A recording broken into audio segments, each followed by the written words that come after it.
हमारे चैनल को सब्सक्राइब ज़रूर करें और अगर वीडियो अच्छी लगे तो शेयर ज़रूर करें। सब्सक्राइब के साथ बेल आइकन प्रेस करें ताकि आपको वीडियो का नोटिफिकेशन मिल सके। इस कहानी के सभी चरित्र काल्पनिक हैं, इनका किसी भी व्यक्ति से कोई संबंध नहीं है। ये शिक्षादायक कहानी है। नालायक औलाद। पिता का एक ही बेटा था, वह भी बहुत ज़्यादा नालायक था। पिता को सारा दिन इस बात की ही टेंशन रहती, कैसे ये तो नालायक है, इसका पता नहीं क्या बनेगा। तो बेटा तो सारा दिन मस्ती ही करता रहता था, उसको तो किसी बात की रात भी परवाह ना थी। वह सारा दिन ही गलियों में घूमता रहता था। तो एक दिन की बात है कि उसके बेटे को किसी ने गली में गाल काट दी तो उसको गुस्सा आया। उसने उसके 4 रखड़े जड़ दिए। तो वह उलांबा लेकर घर आया तो नालायक लड़के के पिता बोले, तुम ही इसको समझाओ, मैं तो समझा समझा थक गया हूँ। तो वह दोनों अकेले में एक प्लान बनाते हैं कि इसको हम कहते ही कुछ नहीं है, जो मर्जी करी जाए, फिर अपने आप ही सुधर जाएगा। मगर ये आइडिया उनका काम ही नहीं करता है, क्योंकि लड़का ही इतना ढीठ होता है। और फिर वह दूसरी स्कीम लगाते हैं जिसमें वह कामयाब भी हो जाते हैं। वह स्कीम लगाते हैं कि अगर इसी किसी खोरखाने में रखा जाए तो ये सुधर सकता है। तो वह उसे अपने महलों से निकाल कर एक खोरखाने में धकेल देते हैं। तो पहले तो उसकी सूरत खूब ठिकाने आ जाती है, मगर कुछ समय बाद ये आइडिया भी फ्लॉप हो जाता है।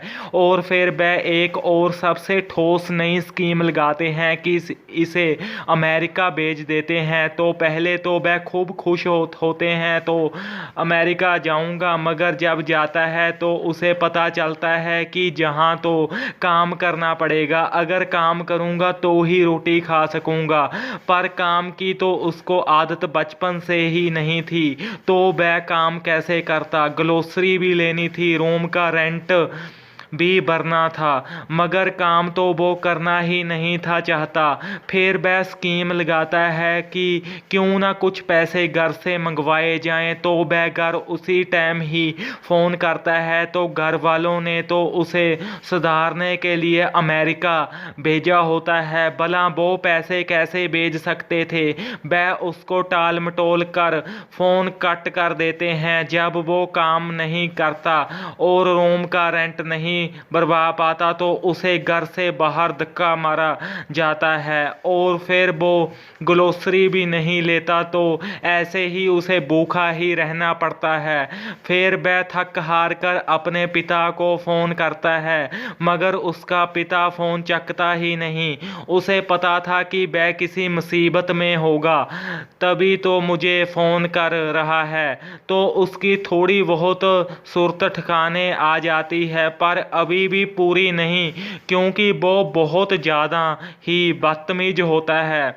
उसकी पूरी सूरत तब ठिकाने आती है जब वहाँ की सरकार उसे बंद कर देती है।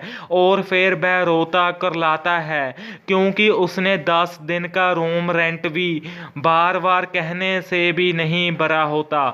फिर उसको 40 दिन की कैद काटनी पड़ती है। और फिर वह लगभग 50% ही सुधरता है, क्योंकि बहुत बदतमीज होता है। फिर वह वहाँ पर किसी के पैसे खो लेता है, तो उसे वहाँ की सरकार 6 साल की सज़ा सुना देती है।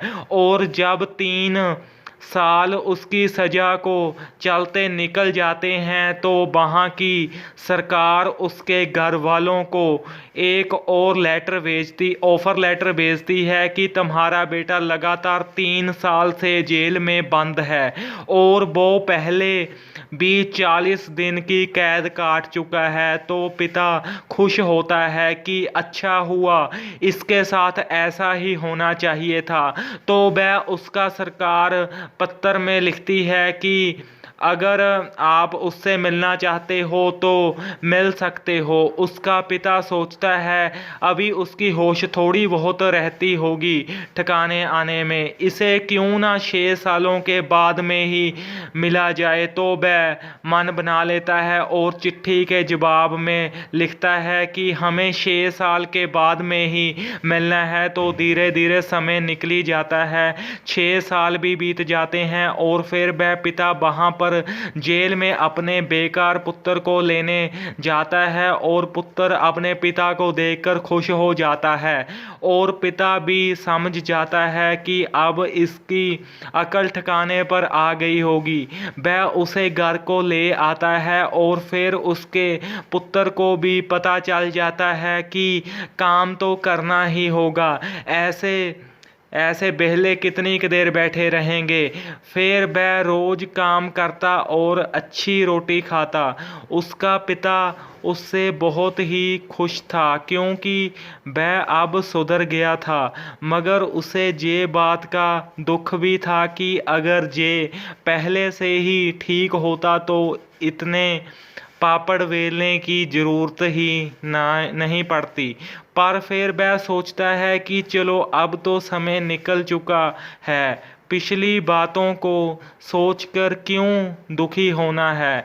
वह अपनी बाकी सारी लाइफ खुशी खुशी से व्यतीत करता है। फिर जिससे वह सलाह कर कर बाहर उससे भेजता है उसको भी बुलाकर उसका शुक्रिया करता है कि अगर तुमने मुझे ये सलाह ना दी होती तो शायद आज मेरा बेटा बिल्कुल वैसा ही गलियों में ठोकरां खाता फिरता। वो भाई भी बोलता है कोई बात नहीं यार, बंदा ही बंदे के काम आता है।